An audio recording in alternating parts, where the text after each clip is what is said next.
our project is drawing picture in air using Opencv and air canvas. Here is the use case diagram of this project.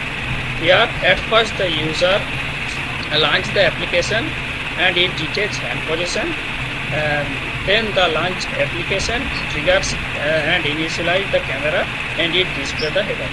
And from the detect hand position, it goes to determine the finger gesture, which help us to select drawing tool, drawing on canvas or erase the canvas. From the drawing tool, it can switch color or brush thickness can be adjusted.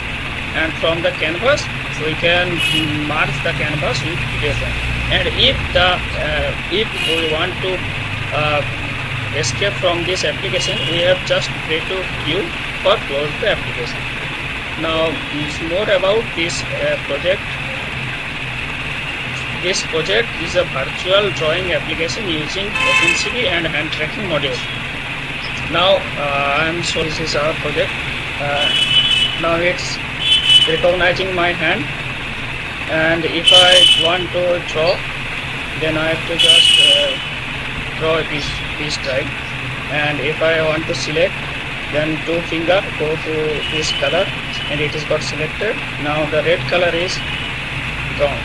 Now if I want to choose green, so green color is drawn. Now if I want to erase the picture, then just have to go erase and erase the picture. Now if I want to quit from this application, I have to just simply play Q, and I got removed from this project. Very good presentation.